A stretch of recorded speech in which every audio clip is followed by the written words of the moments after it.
hidup kita ini adalah hidup sebagai anak-anak Tuhan yang harus bahagia.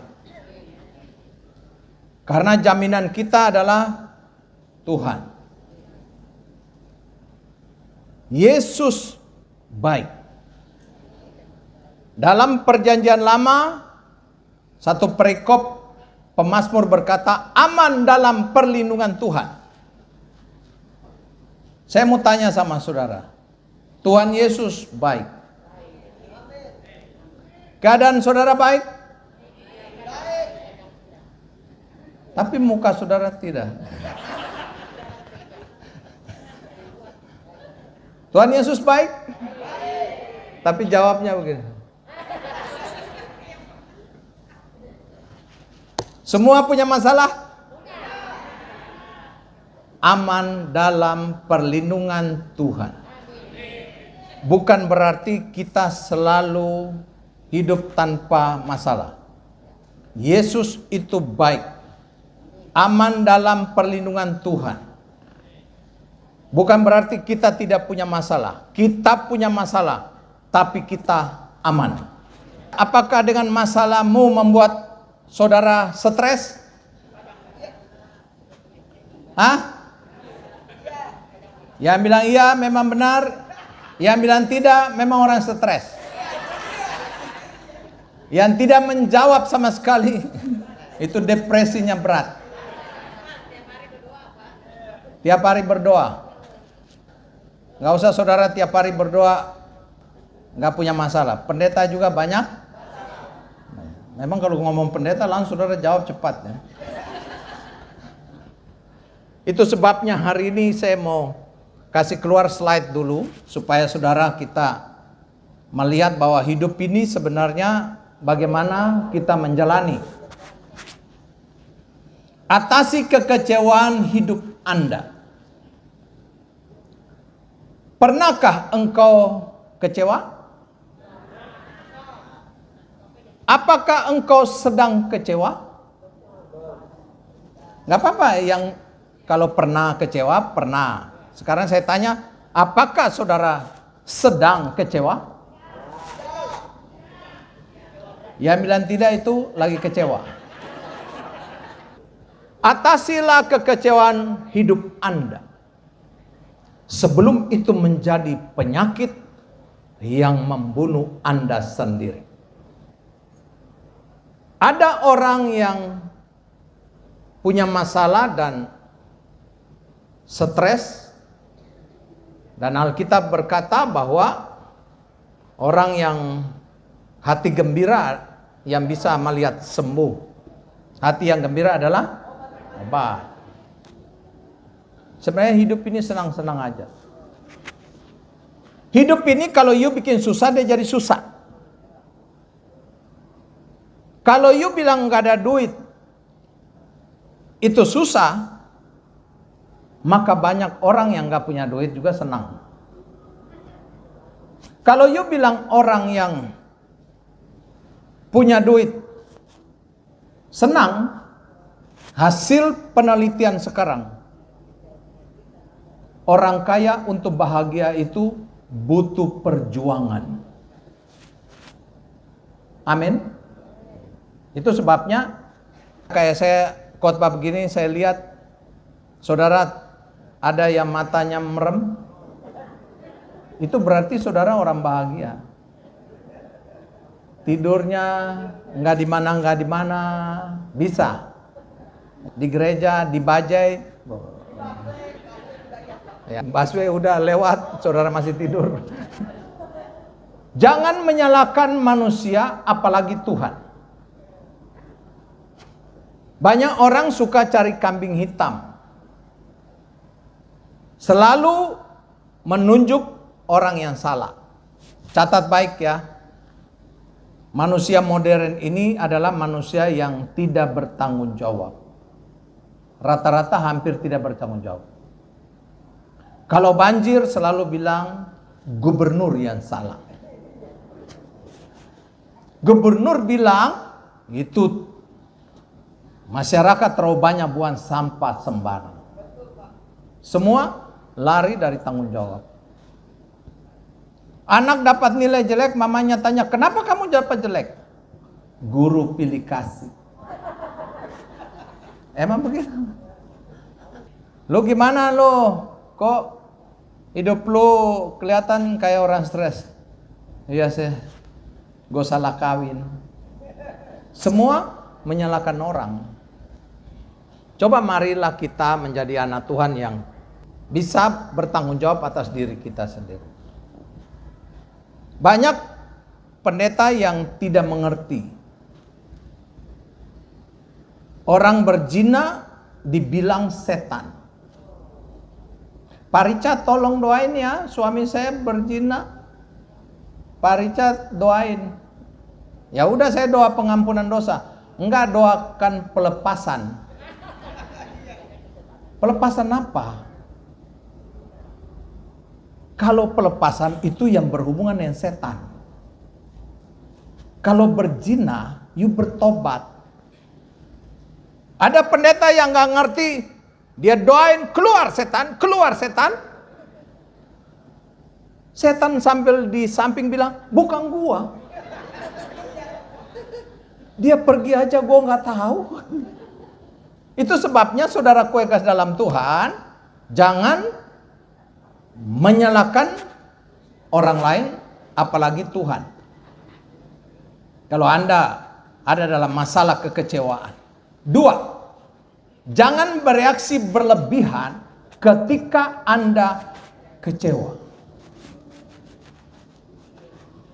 Jadi kalau nggak ada datang telat, formulir sudah diisi, jangan bilang, aku datang.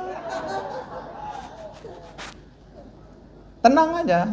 Kalau berkat rezeki itu bukan milik kita, ya udah, nggak usah saudara. Saya juga kadang-kadang ada berkat, tapi akhirnya itu tidak menjadi milik saya. Ya udah, nggak apa-apa. Kalau you masalah dengan orang, masalah dengan suami, jangan mencak-mencak, jangan teriak-teriak. Laki gua itu begini, bini gua begini. Tenang aja. Semua rumah tangga itu pasti punya Jangan lu pikir Richard Surinta nggak ada masalah. Ada lah. Gua hadapi bini gua aja, gua tarik napas terus. Gua kan pendeta jujur. Jadi saudara, memang istri itu kalau baru menikah itu nama WA itu ditulis My Lovely. Setelah 10 tahun menikah, lovely-nya hilang, my love. 20 tahun menikah, Kapolres. 30 tahun menikah, Malampir. Jadi namanya udah beda. Jadi kalau ibu-ibu lagi marah-marah suami di rumah, itu sudah Malampir. Jadi kalau you ada masalah, tenang aja. Perjalanan hidup kita, ingat, catat baik, kematian dan rezeki kita pernah tidak tahu.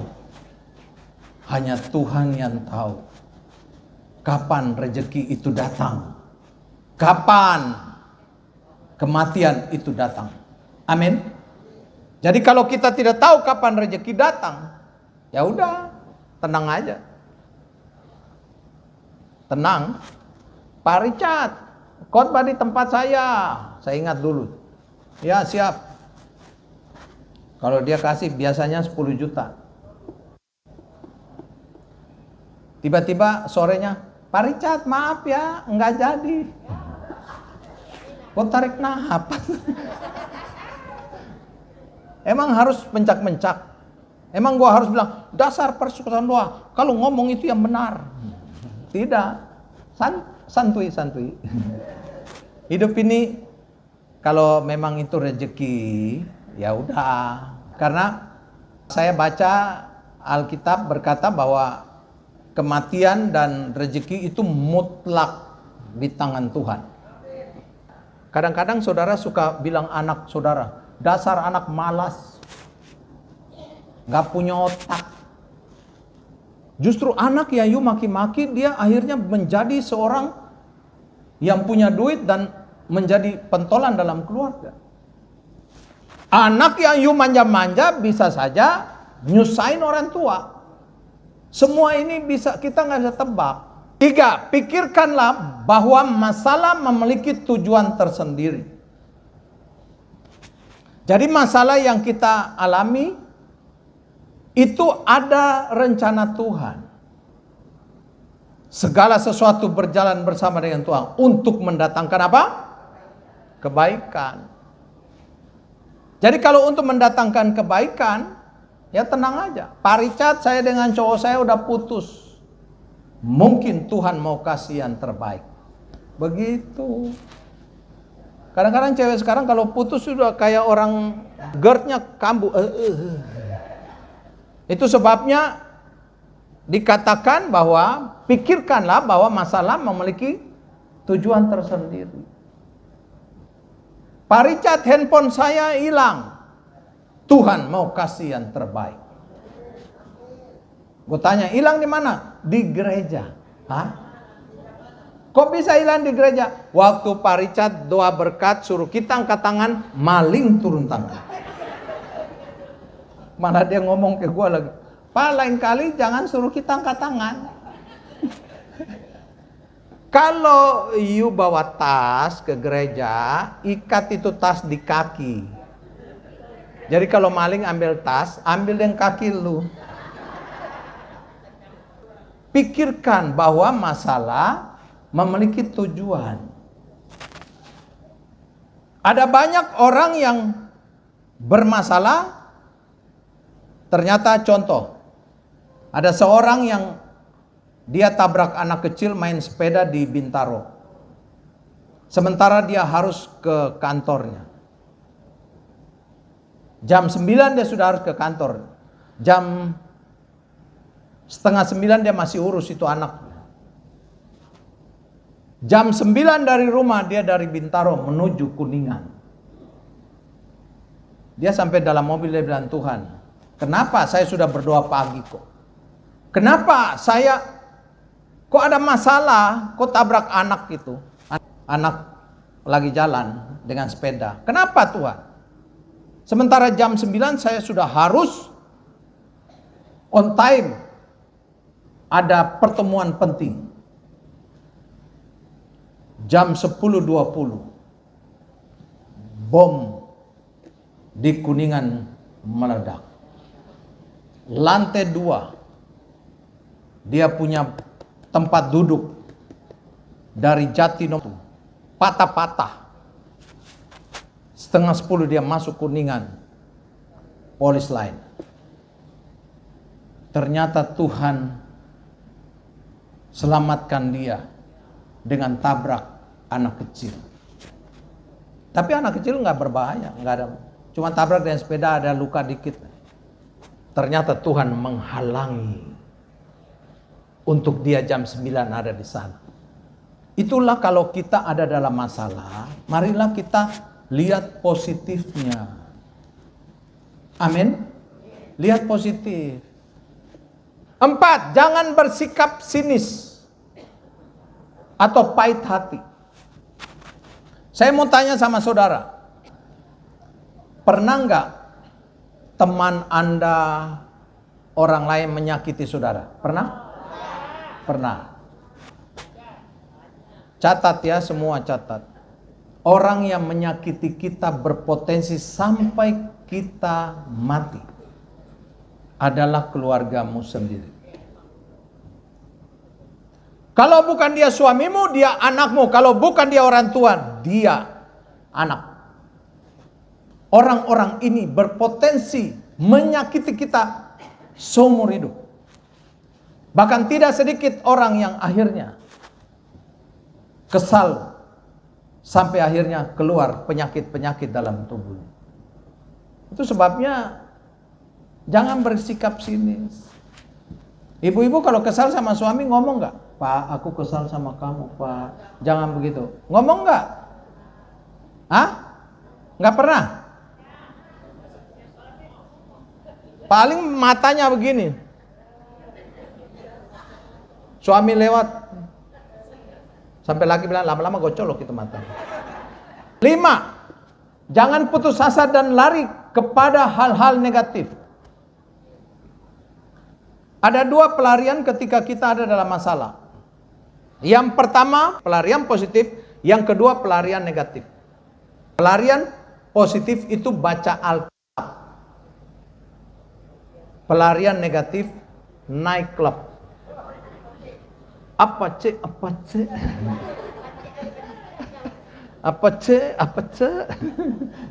Ini saya lihat ibu-ibu muka TikTok semua. Jangan putus asa dan lari kepada hal yang negatif. Kalau hal positif, you ada masalah, baca Alkitab. Kalau negatif, lu ada masalah, lari ke diskotik. Enakan mana? Hah? Yang tua-tua pasti baca Alkitab lah ya. Karena memang sebentar lagi udah maghrib ya.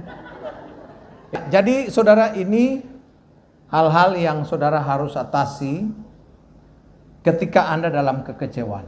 Jangan biarkan kekecewaan itu. Kita mengampuni orang, itu semua pilihan lah. Hidup ini bukan karena keadaan, tapi karena keputusan. You mau bahagia itu bukan keadaan, tapi keputusan. Orang kalau karena keadaan dia bahagia, punya duit, beda dengan nggak punya duit. Kalau nggak punya duit di gereja tepuk tangan pelan. Punya duit. Kalau ini bahagia karena keadaan. Jadi kalau keadaan nggak punya duit, tepuk tangannya begini. Gitu. Tapi kalau punya duit, tepuk tangan kencang. Padahal lagunya lagu penyembahan. Jangan putus asa dan lari kepada hal-hal negatif. Hidup ini, saya banyak lihat orang yang gak punya apa-apa tapi bisa bahagia. Itulah hidup. Saya banyak lihat orang yang akhirnya stres karena tidak terima dengan keadaannya. Hidup ini santai aja lah. Mungkin dalam rumah tangga awalnya baik, perjalanannya sulit, ya itu biasalah. Jadi bagaimana you jalani? Saya kalau bilang rumah tangga saya, ya itu. Kadang rukun, kadang ribut, rukun, ribut. Saya lagi nyetir mobil, istri saya bilang, ambil di kiri, kalau kiri itu nggak macet. Udah gua ambil kanan, ada macet dikit. Dia langsung bilang begini, tuh kan aku udah bilang gitu. 1, jalan lagi, tuh coba kalau lewat sana. 2, udah lama lagi, tuh coba kalau lewat sana. Pas sudah mulai lancar, gue putar balik lewat sana. Terkandas lagi di sana. Kenapa balik sini? Gue nggak tahan. 3 kali kalau, ingat ya, orang kalau ngomong hal yang sama sampai berturut-turut 3 kali, itu berarti dia lagi baper. Lu tahu nggak orang itu sebentar lagi ngomong, gue lihat orang itu kayak begini. Dan ngomong lagi, lebih dari 1 kali, itu orang itu ada dalam kepahitan. Jadi cepat atasi. Dalam hidup kita nih, memang saya kalau nyetir itu mendingan orang yang bisa nyetir di belakang aja. Bila perlu di garasi. Benar, orang kalau bisa nyetir di samping kita, woi dia intervensi. Lewat sini lah. Pelan-pelan.